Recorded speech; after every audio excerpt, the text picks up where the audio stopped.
Great. I think we're about where we want to be. First of all, I want to say thank you to all of you who have chosen to take some time out of your schedules to be part of this webinar on this beautiful afternoon here on the East Coast. It might still be morning where you are, but I'm excited. My name is Paulo Di Maria. I'm the president and CEO of the National Association of State Boards of Education. And this webinar is entitled State Partnerships Advancing School Leadership. I love this topic because it combines two wonderful ideas in the world of education. The first one is this issue of really promoting the idea of quality leadership. We know, and the research tells us, that teachers have the greatest impact on student outcomes, but right behind teachers are the quality of principals, because they're the ones that ultimately collaborate with the teachers to create the conditions for an excellent educational experience to take place in every school each and every day. And I also want to tip my hat to the Wallace Foundation, because the Wallace Foundation has been supporting the best research and experience building around the role of the principalship. And you're going to hear about some of that on this webinar today. I'm really appreciative. I want to review a few housekeeping rules before we get much further. First of all, be kind and courteous to silence the various devices that you may have in your presence. The webinar is being recorded and will ultimately be posted for public consumption. We've enabled closed captioning for those of you who want to use that feature. And as I said, we will be distributing not only the recording of the webinar, but also the slides that are being used. During the course of the webinar, use the Q&A box to submit your questions at any time, and we will sort of curate the responses to that as we go forward. Some of you were kind enough to submit some questions in advance. We'll try to get to those. And if we don't, we'll find other ways to sort of communicate with you in response. Look to the chat box for various resources. Throughout the webinar, we'll be posting different resource links to different things that have been developed that are apropos to this conversation. I don't want to neglect highlighting a few things that have been put out by NASB on school leadership. In fact, just most recently here this past February, we put out a document called Preparing Principals Through High Quality Internships, bringing that internship concept into the principal development arena. And that was very well received. And we enjoyed sharing the thinking and the ideas in that context. And we also, back in June of last year, wrote a document, Preparing School Leaders for Crises, which again was written by someone who sat in a position that had to deal with a crisis. And so we think that was also very apropos to the topic at hand and to our ongoing pursuit of quality leadership. We also, and the next slide will highlight the fact that we also have an upcoming issue of the State Education Standard that's going to be dealing with high school redesign, in which we will talk a little bit more about some of the leadership issues facing the high school community.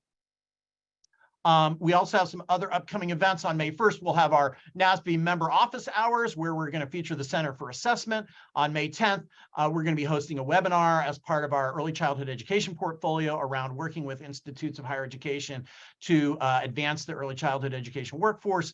And then, as I said, on May 16th, we'll be releasing the new issue of the NASB State Education Standard on high schools that matter. You can all find all our publications and events listed at www.nasb.org.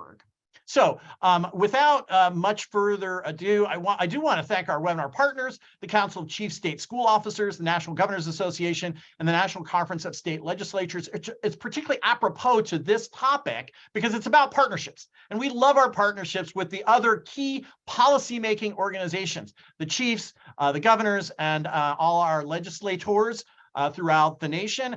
And when we work together, that's when we're strongest. And I think that's going to be a theme that Dr. Paul Manna is going to share with us as part of the research that he's going to presenting about. So without further ado, this is going to be a presentation on, and that's derivative from this recent report funded by the Wallace Foundation and authored by Dr. Paul Manna, who is the Director of Public Policy at William & Mary, called States as Leaders, Followers, and Partners. And again, each one of those words is really deliberately chosen. How do states lead? How do we also follow in the spirit of supporting the need? And ultimately, how do we create the conditions for partnerships to be developed that allow us to really focus on ensuring that principals are developed that can provide a quality leadership experience at each and every school? With that, Paul, I'm going to turn it over to you to walk us through your research and your findings, and then we'll stimulate a conversation with some esteemed panelists that we have joining us today. Paul? Thanks very much, Paula. That introduction totally hit the mark. That's a perfect setup for what I want to talk about. So let me hop right to it and also just say thanks very much for the invitation from NASB and the partners. It's great to be talking about state policy, state partnerships in a room with a bunch of people who know a lot about that and who work it and live it every day. My job, as I see it here, is to help tee up a great conversation from sort of the 20 to 30,000 foot level, and then we're going to have opportunities to dive into some of the details. As Paulo said, the title of the report that I'm talking about today, this considerations report called States as Leaders, Followers, and Partners, the goal is to really center the states and position them in people's minds as really potentially impactful and active participants in this, grander effort of trying to bring great principles to every school, but also recognizing that states operate and live within larger ecosystems of policymakers, policy implementers, advocates, parents, principals, teachers, school staff themselves. And so part of the big challenge is how to harness the common concerns and the common interests that a lot of folks have to better pull together these efforts to make sure every school has a great principal. And so the idea of states as leaders, followers, and partners tees up some of these different kinds of roles that states might play. And so that's what I'm going to get into today. I also wanted to put some context around the report that I'm talking about. The report that I wrote is really a synthesis of ideas that came from two other reports, really two other projects that produced multiple research reports from the Wallace Foundation. One of those reports or projects was known as the ESSA Leadership Learning Community, or the ELLC. This is a set of projects that was supported by Wallace and evaluated or examined by Policy Studies Associates.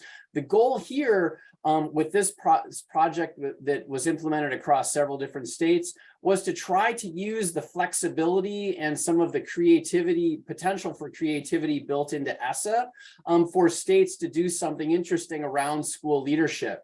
And what emerged from the different state sites that were members of the ELLC, it varied, right? How they tackled that problem varied, with some common themes focused on schools that are in the most challenging situations, right? The most needy schools, and also with a through line that emerged across all of the sites focused around equity for those particular schools. So that's the ELLC effort.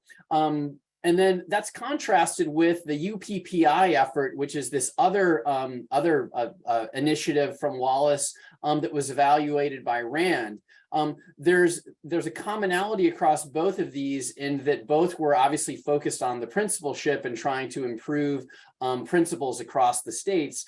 But the UPPI approach was much more specifically focused around the redesign of principal preparation programs in universities, right? And so looking at those programs, looking at their district partners in particular, and some other sort of professional development type partners, what might we do and how might we think about university principal preparation programs and their redesign? And so these are the two things that are the ideas from these two reports are coming together in my own report. I'm trying to synthesize for you some of the big picture ideas. And of course, want to really encourage you to dig into some of the details in these reports, because you'll see many more specific examples state by state and things like that. And then living in the background of all of this work is another report that I did for Wallace back in 2015. And we're coming up on almost the 10-year anniversary of this. I can't even believe it. But this was a report that highlighted and tried to surface some of the very specific ways that states can be involved and be impactful and be leaders around principals and the quality of principals in their states. And so there are lots of things states can do. A lot of times state officials don't realize this, especially people who are new to their roles. In part, it can be confusing because in different states, different entities have responsibilities for these various things, setting standards, overseeing programs, licensure, things like this. But really on the table in all the states is this set of levers that can play into some of the leading, following, and partnering that I'm talking about today. So with that, what I wanted to do is to highlight really and give you some examples of 3 broad lessons that come out of my report. The first one is to highlight the lever of standards, and in particular, the use of standards, right? Every state has standards, and as we'll see in the discussion, if we actually use them and help and kind of rely on them to shape all kinds of activities, we can really move towards a space where there's more coherence and more sort of synergies between the work that's being done at all levels, from the state down to the local level. That's the first big lesson. The second big lesson goes to the point of networks, right? And this idea of creating these institutions, formal and informal, that bring together states themselves, the various agencies of the states, for example, the partners in today's event, along with school districts, universities, and other entities inside and outside of government that can bring something to the table that can help advance the cause of developing excellent principals. And the third lesson is an offshoot of that, which is to recognize that within these networks, every participant comes to the group, comes to the network with a set of expertise, right? And a lot of times that expertise is not overlapping. So part of figuring out how to harness all of this energy is to figure out, first of all, who's in the network, right? Who do we want to bring in? And also, what are they good at, right? And let's be self-reflective about what we ourselves are good at. We're good at some things, we're not good at other things. And if we can sort of play to the comparative advantages of the different entities that come to the table, then we're going to see a lot more impactful work happen. And that the evidence for this is in these 2 initiatives that I'm summarizing here, the LLC and the UPPI. And fortunately, we have some people who can speak to some direct experience from those efforts in the room today. It's going to be great when we get to the panel conversation. Let me walk through a few examples just to kind of stir the pot on these 3 lessons, though. The first one is the very important role that standards played in the University Principal Preparation Initiative, the UPPI. Standards also it played a role in the other initiative. I'm just going to highlight UPPI as one illustration here. What you can see in the examples highlighted from Kentucky, highlighted from North Carolina that I have in this slide, is that state officials who are participating in the redesign and the local university partners and district partners who are participating in the program redesigns leaned on the standards to find a few sources of strength, right? One of the sources of strength was to figure out where the current work was in alignment and out of alignment, right? The standards provided like a roadmap and a guide star to help identify these points of alignment and misalignment, so there could be better efficient use of resources and faculty time and training time for the participants in these programs. The additional thing was to then see not only how standards might play into program redesign, but then how they spun off and played off into other dimensions of this work, right? Future work like principal evaluation, subsequent training, these kinds of things. And so these 2 examples from Kentucky and North Carolina really show the power of the standards lever that I highlighted earlier. Then we can get into the networks point, which is the second one, and to think about the role that they might play. And this I'm gonna go into a little bit more depth on Paula's introduction about these different roles that states can play, right, within networks.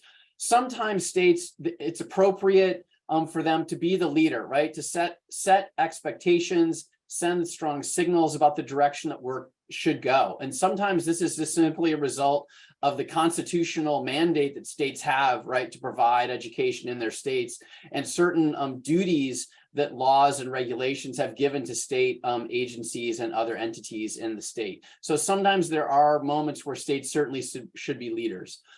There are other moments when they should be followers, when there might be time to pause and listen to the information that's coming from other parts around the state, school districts, maybe intermediate school districts, universities, partners. And in listening and learning, states can follow and find a way to be productive within a niche that might be identified through those conversations and through that listening. And then a third piece is for states to be partners. This idea suggests coming to the table, willing to lead, willing to follow, willing to do maybe other things in between. It kind of depends on the situation. It kind of depends upon the need that is you know, at the top of the agenda at the particular moment in time. So it's going to rely on states being willing to toggle back and forth between some different roles, maybe being a partner and then assuming a leadership role, leading and then following. You kind of get the idea, right? There's some flexibility to the thinking that has to come there. And to draw on this, I want to use an example from the ELLC to talk about some of the various network convenings that emerged around that work. Remember the ELLC project that these states participated in, and we have Matt from Nebraska who can speak to the Nebraska example that's highlighted in the slide here. Some of the things that happened in these networks was the projects were ill-defined until the network came together and defined them, right? Wallace didn't direct the states to do something specific. It simply directed them to use the flexibility and the potential in ESSA to do something around principal leadership with a particular focus on high-need schools. And so in Maryland and Nebraska, as the example suggests here, you've got states hearing and listening to districts, getting advice about what might be able to happen, and then moving forward to help advance some priorities within ESSA, right? So a listening role, then a leading role there. In Missouri, you also see this, you know, this flexible role of partnering, right? And the state agency willing to collaborate in a dynamic way with the various districts. And you can see this idea of two-way exchanges of ideas, a lot of conversation back and forth, partners trying to kind of make the most of the opportunity that they had with the ELLC.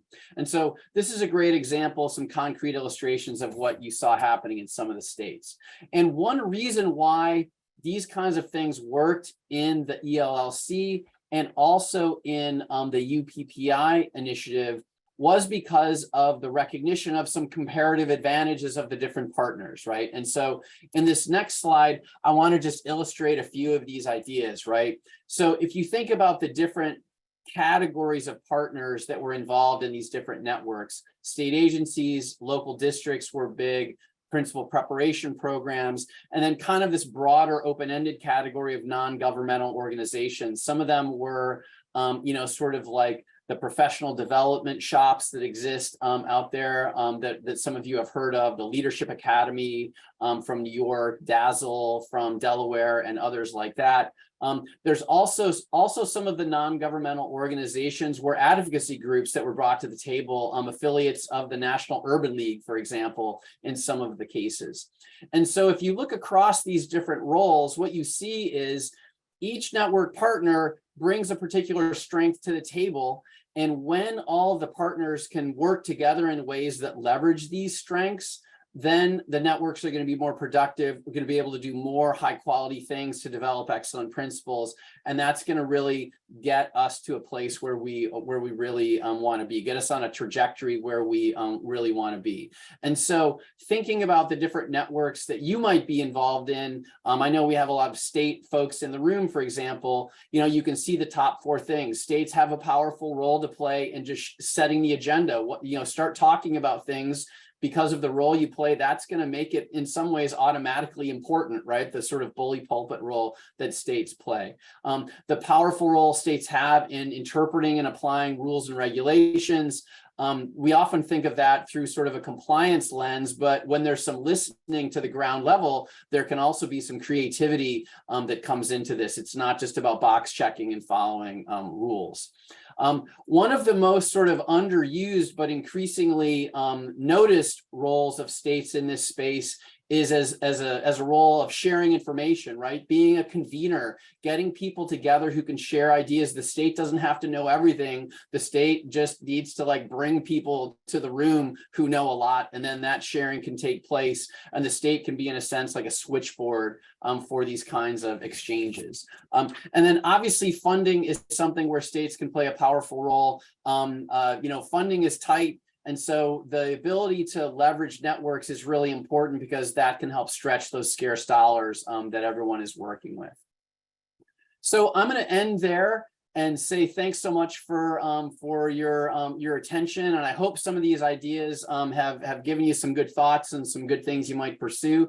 And I hope it's teed up our great panelists and Paolo for some good discussion and moderation.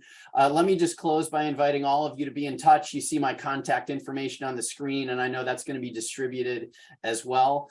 So with that, I'm going to sign off and turn it back to Paolo. Thanks very much, everybody. Great. Thanks so much, Paul. What an amazing summary and really incredible work, both on your behalf in terms of synthesizing these key takeaways, but also on behalf of both the ELLC and the UPPI initiatives. Unfortunately, we have a number of players who are familiar with that. And so I'm gonna introduce our panelists, and then I'm gonna make sure that we continue to go back to these three keystone ideas that Paul put on the table. The idea of standards. And sometimes when I view the idea of standards, those are the things that hopefully we can all agree on, that bring us together and serve as a point of commonality, right? Especially in those states where all the different players have been involved in developing the standards, right? Then hopefully there's agreement, and then that coalesces the action planning that needs to take place afterwards, and that can benefit from part two, which is the network, bringing all the different players together to listen to each other, to share each other's perspectives, to reflect on the standards, and to then decide how do we advance the cause of the state to increase, the quality of the principalship, address any shortages, ensure there's a steady supply, ensure there are issues of diversity being tended to, and support for the principalship. And then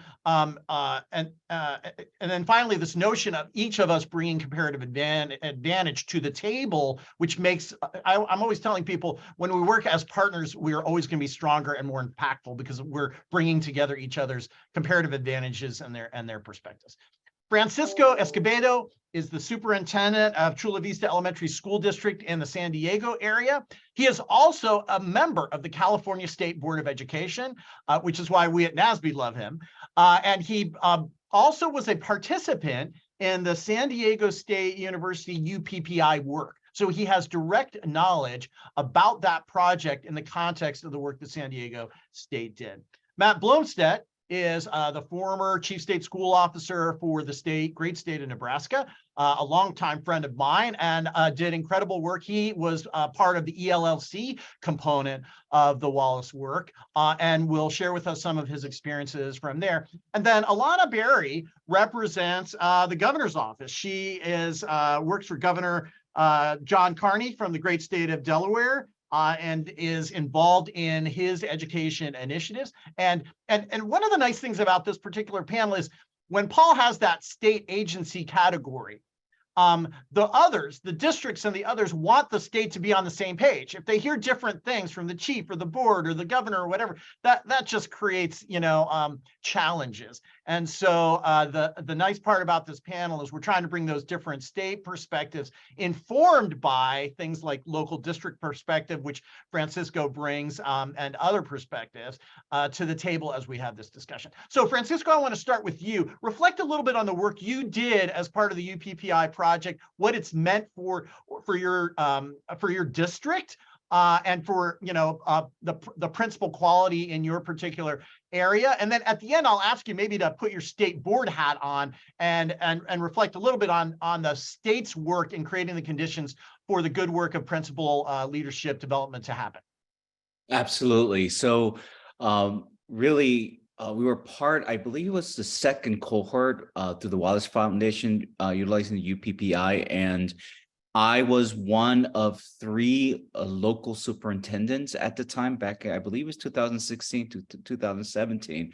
We got together with a significant number of professors in the room, looking at our course of study, creating connections with some of our requirements as a district processes as the local control and accountability plan, right? Our assessment plan, and try to dovetail experiences that we knew as superintendents we needed to have future leaders have some experience and some critical aspects of leadership that it's connected to district level experience. So we were able to significantly provide input with our partners and even help our partners create assignments connected to the work at the district. It was, I'm telling you, an engaging aspect of the work. As a result, equity became a significant focus as part of San Diego State's requirement to be a graduate from their program. And I think from the state level, that beyond the standards that the state created, the state also created an assessment performance or tier one candidates to take these assessments that further cemented, the change of instruction at the university level. They broke these assessments into 3 cycles. 1, analyzing data to inform school improvement and promote equity. The second cycle was facilitating community of practices, and the third cycle was supporting teacher growth. The beauty of this, how could I say, working group is that we had the California Credentialing Commission as part of our group.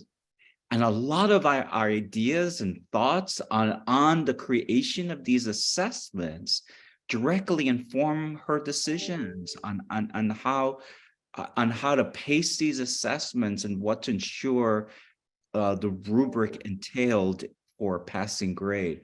So I'm telling you, having this network that Paul just beautifully shared was critical, because one of the things that, at least from my vantage point, when I communicate with my superintendent's colleagues, first thing they say, what is the state thinking about?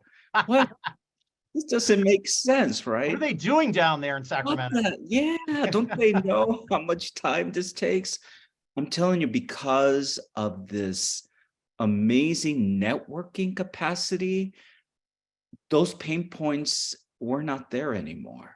It became little pinch points. It wasn't a big issue because people heard from practitioners, right? Not only what the needs were, but if there were any thoughts of implementing certain ideas, the ramifications, right? What these ideas could create. So Well, and those ideas in practice, really, because that's what I love about district involvement, right? You're the ones that ultimately have to employ those principles and are the beneficiaries of their activity in the school buildings that you operate. And so I can look at a set of principal standards and I can read the words and kind of conceptualize, but you know what you actually need on the ground and the skill sets. And a lot of times there's this disconnect between the preparation programs on the higher ed side and what's actually going on in the buildings. And when you bring those two people together, like you just very elegantly described, you really set off a chain reaction of learnings and understandings and experiences that make both of you stronger and provide feedback to each other about how that can happen more profoundly. Because my guess is, how much did you interact with your leadership preparation programs prior to this project? I would say seldomly, maybe once a year. See, and I think that's symptomatic across the country. We sometimes forget that there's entities out there designed to educate these individuals. And are they really focused on the right things? And do they have enough insights about what the day-to-day life of a principal looks like to make a difference? All right, I'm going to shift over to Matt Blomstedt. Matt, you did some great work. You were part of an ELLC component. Tell us a little bit about what work happened in the great state of Nebraska, and how did it feature not only standards, but this networking and comparative advantage aspect? Yeah, I mean, first of all, when we started down the path, we were kind of just timing wise, it worked out that our state accountability system had been put in place. We were naming schools to go in and start some interventions and do some work. And of course, we thought even from the beginning that principal leadership was absolutely key. So when the Wallace Foundation started doing this particular work around ESSA, it became really important for us to think about how we could help scale the various supports that schools might need or want, and certainly felt that principals were a key component, key cog in that. We knew that we kind of had a sense of knowing what the principal's job was or what we hoped it would be in a school setting. And we convened certainly the network side of this, working with school districts specifically, including school districts that had been named in our priority school process. We also knew our post-secondary players hadn't been a regular part of the contributors to I think as Francisco was talking about, not a kind of a regular contributor to the dialogue. And we wanted them in the mix and talking with us and talking with our school districts. We also used our intermediate agencies, our ESUs in Nebraska. Yes. So from a regional perspective, we were looking at, certainly we had in Omaha a model of principal supervision, and we wanted to see because we at least assumed that, in order to really move the dial with principals, we had to make sure that someone was also telling them, hey, look, we think this is your job too. So that's where it could rely on the standards around principals and leadership at a building level, but also coaching, to that point of coaching principals right into classrooms and saying, here's how you do this instructional leadership, a real thoughtfulness about what the principal's job is. We certainly had some schools where we'd go in and principals happen to be kind of, I always call it, kind of like popcorn effect. They're just getting bounced around, for all these different issues and really attaching to a focus there. And so we were really looking systemically about how to build that and how to make sure that that was there. I think one of the great things is we started to build that with kind of in a smaller setting, gradually kept growing our network to the point that network is really one of the major supports for our schools that end up as comprehensive support and improvement or targeted support and improvement. And we built a whole model around that. So this work actually continues to this day as part of that ongoing effort. And it's really built capacity without kind of without the threat of what it used to feel like when you go in and try to say, hey, look, there's some things we can learn from this. Our ESUs were able to participate and be part of that process too, higher ed. And again, I think there's real synergy and energy around it. We've almost used a cohort type model over time to kind of keep building on that. So it's been exciting to see and a really good opportunity for the state, but also it just put us in a position, and I really do thank Wallace Foundation for their efforts. Paul's summary of this work is really also very important, and so just thanks for those efforts overall. Yeah, one of the things I want to amplify that you just said was this whole notion of peer-to-peer, because again, I think sometimes districts don't talk enough to each other about things that might be working or the challenges they're facing. And that's another advantage of these networking opportunities is they bring people together who can say, you know what, I have this challenge that I'm facing, and someone can say, well, yeah, we just had that, and here's what we're doing to address it. Or the collective wisdom can help, unlock some of the keys to addressing some of those issues as well. And I think you see that even among leadership preparation programs where they're doing different things. Maybe they're adjusting their curriculum, and if they share those ideas, it gets those creative juices flowing and more people, thinking outside the box in terms of what they're trying to accomplish.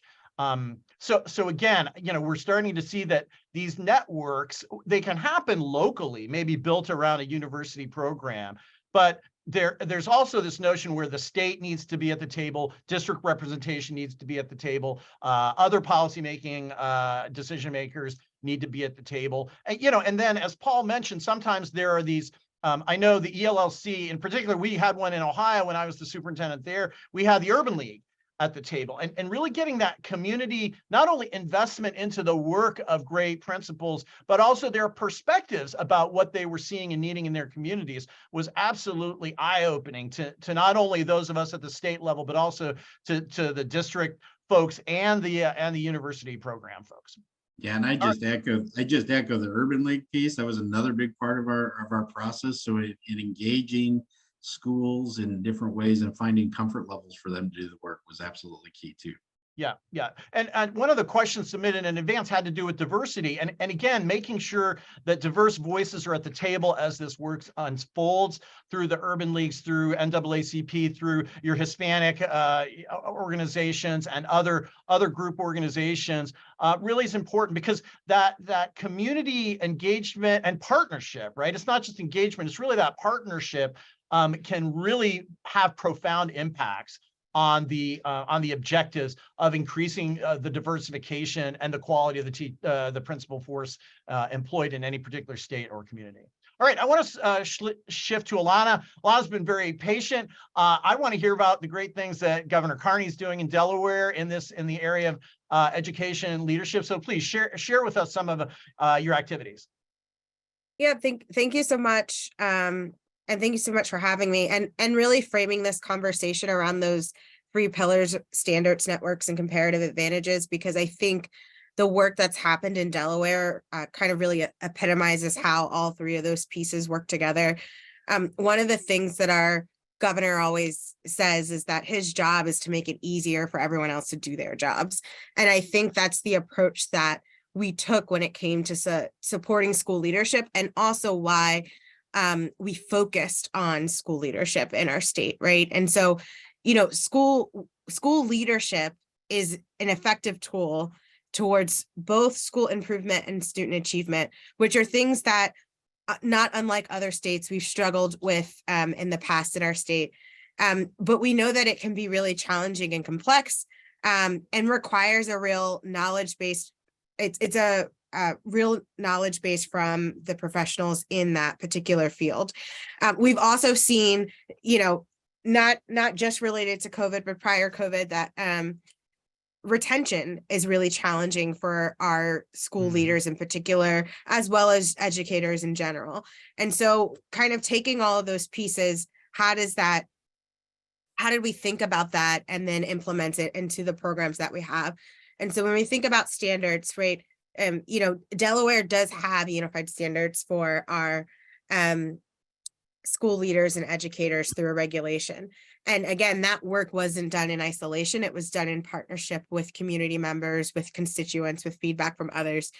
The second thing that we did that I really want to highlight here is our Delaware Academy for School Leadership, which it was a partnership through our governor's office, through the Department of Education, and our state university, the University of Delaware, as well as that program hosts an annual Governor's Institute for School Leadership. And kind of why that was important to put this academy together through all those partnerships is because of that piece around networks, right? It was really around building the muscle and the culture of connection in our state. Delaware is small, no surprise to anybody on this call, but we have a lot of distinct communities across the state with distinct needs.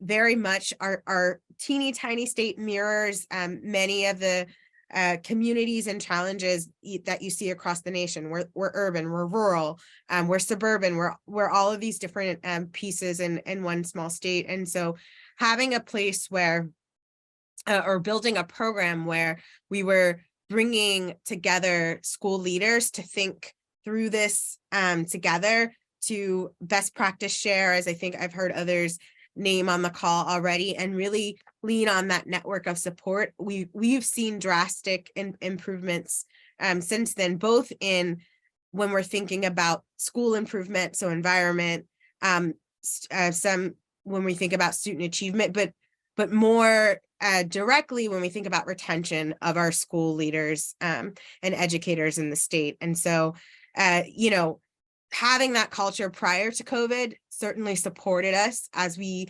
entered into what we all experienced over the last couple of years, and how already having built that muscle of connection and networking really helped our students and our schools be able to navigate effectively through that. Excellent.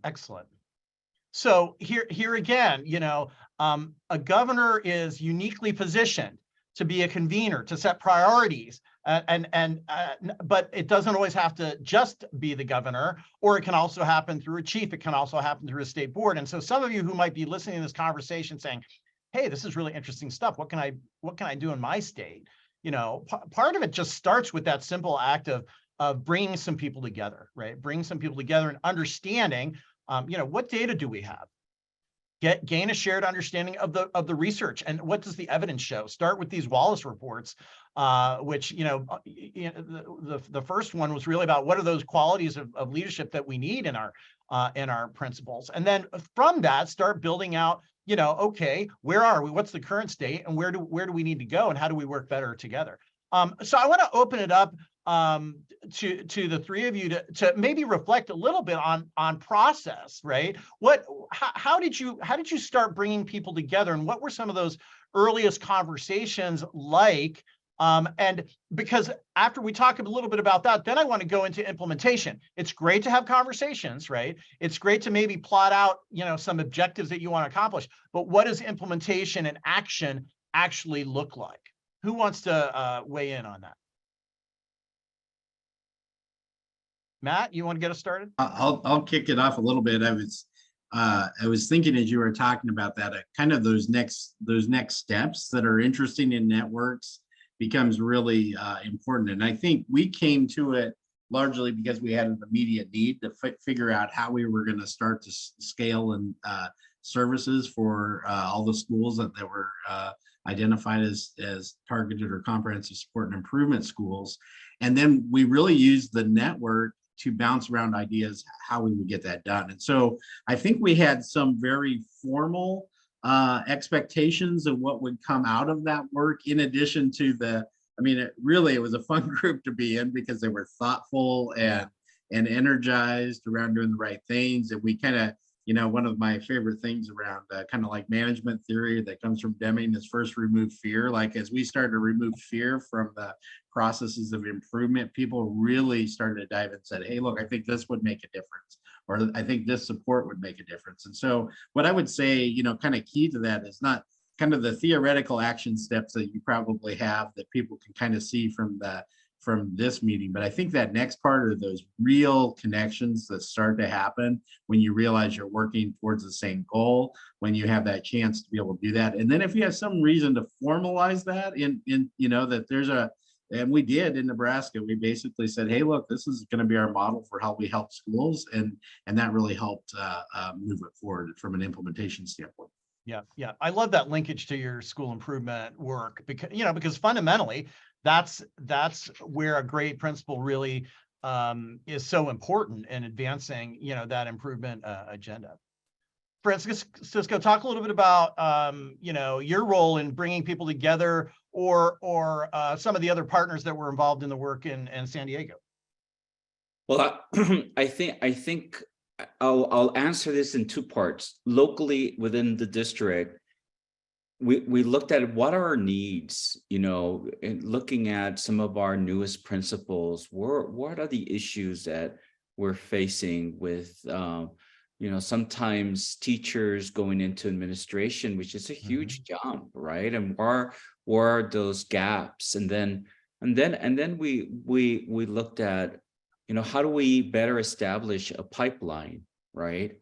And I think that was really critical because it's not just the need of ensuring that our future leaders were well prepared, but also that our future leaders were diverse, that they reflected the students and the families that we serve, right? Many times I hear my colleagues, well, no one showed up and no one applied that were Hispanic or Black or whatever the case may be, and I say to them is that you're not really looking at the right places. You're not creating sometimes the environment to ensure that you can create a diverse administrative staff. So getting that group internally together, as well as trying to get my colleagues serving, South County together as well. And how can we work with one another to create a greater pool of leaders, I think was very critical as well. And you know, the great consequences, positive consequences with all of this work is, you know, across San Diego, we were able to share great leaders. Many of our leaders went to other districts, right, that enriched them. And we were in the verge of creating a teacher leader model Yeah. as well, which is critical because sometimes we say, yes, we know the principal is important. However, and this is a huge however, the principal can't do it alone. Right. They have to create teacher leaders within their staff to help them with the change process, right? Yep. And so, yeah, you know, thinking internally as well as externally in the onset was very crucial in how we created this pipeline and how we made a connection, our future connections with our university partners as well. Yeah, it sounds like you're definitely having an impact and making a difference. And I love what you said about teacher leaders, because again, being a principal is a really, really hard job.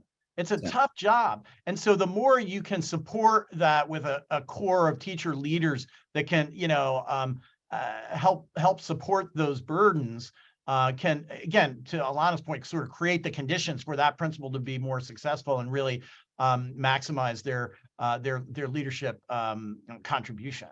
I want to remind our audience members that please use the Q&A function. I know we have one question that was entered into the chat. Use the Q&A function if you have any specific questions for this esteemed group of panelists. The question in the chat is really, are there any ideas or models that you've seen in some places that have shown positive impact? And if so, can you share where those are and what may be the most significant aspects that are making a difference? I mean, I think each of you have sort of spoken to that a little bit, but and maybe Paul, you might be aware of other places that are really doing high quality work in the area of cultivating high quality principals and leaders. Yeah, so I was actually gonna pass the baton on Alana on that to maybe say a little more about Dazzle. Another example I was gonna put on the table, because I think a lot, and it's really relevant for diverse states. You know, we often think of a lot of the principal work as living in urban environments, but you know, rural states, even the states that are the most urban all have some rural districts. And so, you know, the entity out at North Carolina State, NELA, the Northeast Leadership Academy, they've, you know, created a model for preparing principals to work in sort of more remote rural settings, you know, and so how do you find people who want to work in those places, and then how do you really unleash them to be great leaders and make their careers, you know, in those places? A lot of times, you know, the stereotype is people just want to get in and get out, you know, get their job, get some experience, then go to the big city or something. But that's another great model. And I know Alana, you know, has oodles of examples from Dazzle, the different kinds of things that speak to what you're talking about, Paula. Maybe I'll just pass the baton right now. Alana, you want to weigh in? Yeah, happy to. I also wanted to make the point that like the creation of Dazzle, right, of this program allowed us to be able to pivot and shift and add and adjust programming with like under the umbrella of that model supported by the governor, right, as we went through this. So one of the pieces is our assistant principal academy, Nice. which is a cohort based model. So when we talk about building network, that's critical, and it's designed to propel kind of the fellows who are engaged in the program into principalship in a supported way, right, with their peers kind of learning and engaging along the way. Another piece of our program is the Superintendent Study Council, which again, so we're thinking about all different levels, right? Principals need the support of their superintendents and others. Assistant principals support their principals. And so when we talk about pipeline, which I've heard several folks talk about on the call today, this is another way that we've been able to do that. And so with our 19 public school district superintendents in the state of Delaware, They sit on the superintendent council, right? And inform, again, as another means to how we are pivoting and shifting and creating program to support our school leaders. And then the other piece is we have this equity partnerships group, which again thinks about some of the diversity in the state, both in terms of geography, right, and in terms of demographics, but looking at they really focus on initiatives designed to promote culturally responsiveness, inclusive and equitable environments for students and families. And so that's not just necessarily our school-based principals, but that's bringing in some of our other community partners to work alongside and really inform the work that's happening. And in addition to kind of those standing programs, DASL has also lifted off kind of a menu of services that they can provide to schools and districts across the state to be supportive. And so there's a principal preparation program. We talked about the assistant principal program. There's also direct coaching, which I heard someone talk about earlier on this call too, where they go in and do direct coaching with our school leaders in person and virtually, and help them along the way.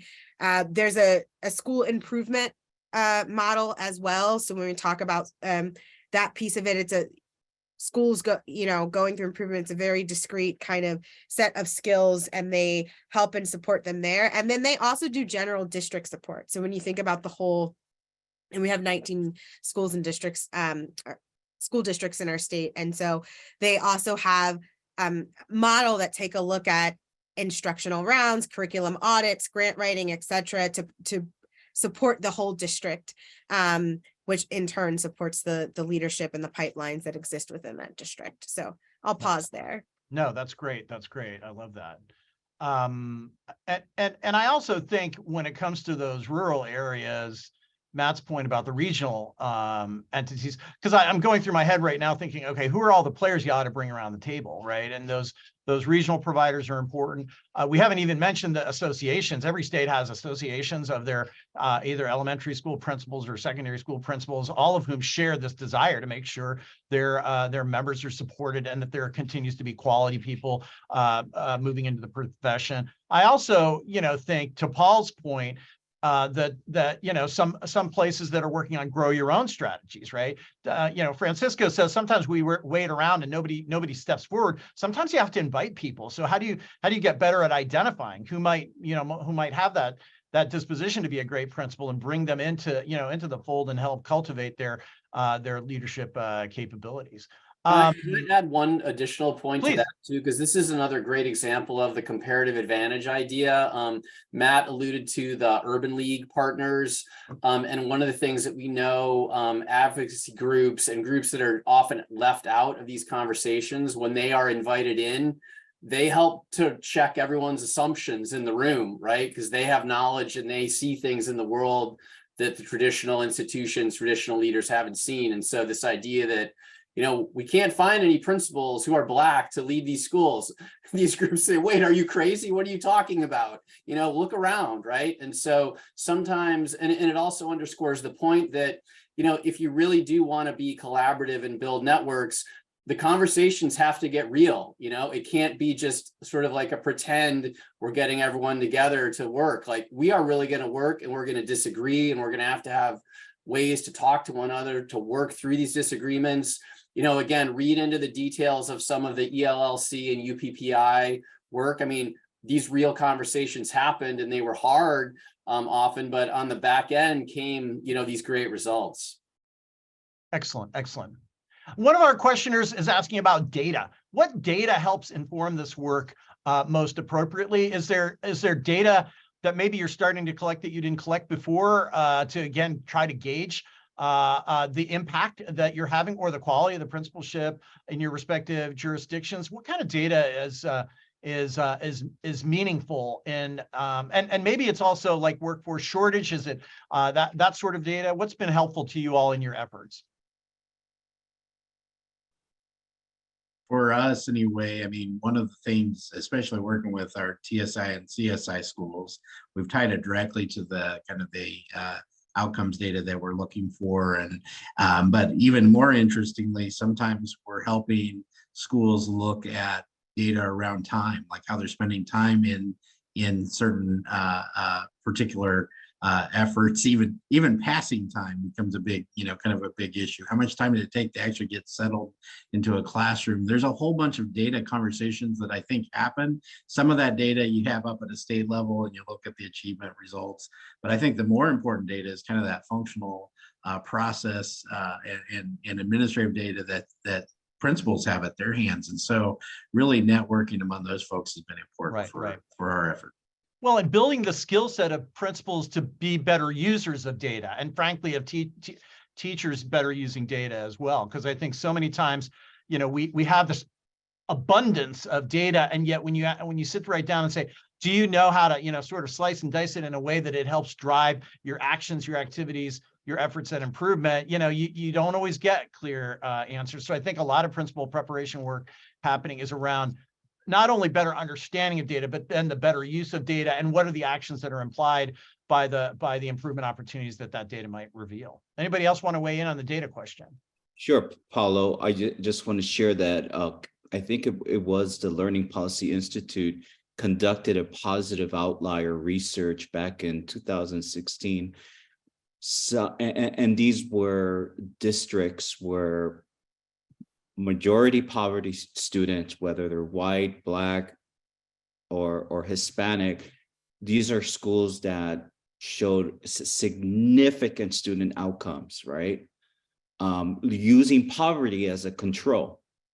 And one of the major findings is the importance of culture or school climate.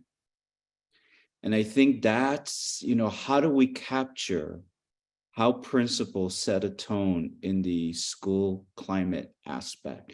Because I do believe that is foundational for student achievement to proliferate. And I know what California is doing, and as part of their dashboard, they're looking at creating a standardized school climate survey that will be administered to teachers and students and parents to try to capture that important data piece. Yep. Because of course student outcomes are important. Yeah, but I would say they are precursors to that, right? Yeah. No, absolutely. I love that.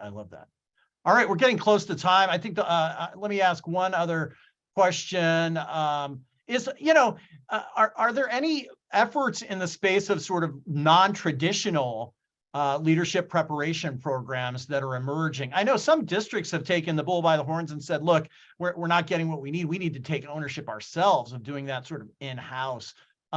Do any of you, are any of you aware of high quality sort of principal prep programs that have kind of grown up outside maybe our traditional systems? We have one in Delaware, and it's actually a part of the conversation right now. I think to the question in the chat, which is related to some of our charter schools and kind of supporting paths to non-traditional leadership. But we do in Delaware have some alternative route principal preparation programs that were kind of launched outside of a school district, outside of state government. And they've been met with a lot of success and kind of building pipelines for and access points for non-traditional leaders, particularly those that may have entered through the charter space to do that. Again, the benefit, if I can bring it back to the standards piece, the benefit of having standards is that it allows space for that kind of innovation, but still connects it to, what we as a state have said is important for all of our leaders to have. And so that's one of the benefits that we've seen in Delaware of having those standards, is that we've seen these kinds of programs pop up. Perfect. Well, ladies and gentlemen, we know we have given you a lot to think about.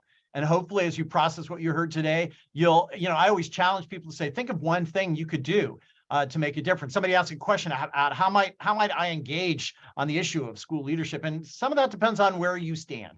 right? If you're a state level official, you can exert whatever authority you have to make this a priority and start something. Ask people to come together to have a conversation about it. If you're at a district level, work within your local arena, or bug your state officials to say, hey, look, we see a need in our area and we think there's a need statewide. Let's bring a group of people together to have a conversation. If you happen to work in a federal arena, or maybe you're an advocacy group, again, look where your scope of influence might be.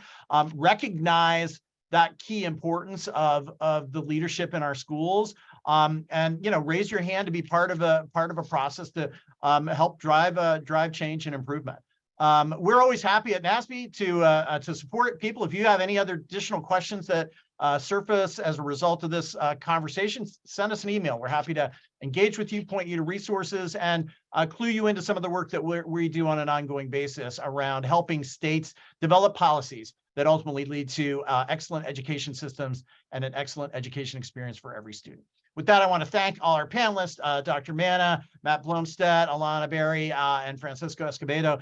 Thanks so much for the great work you do each and every day, and for your contributions to this webinar. Keep up the great work you do. And again, in partnership, we can create a better place for all our students to learn, and let's go keep doing that. Thanks, everybody.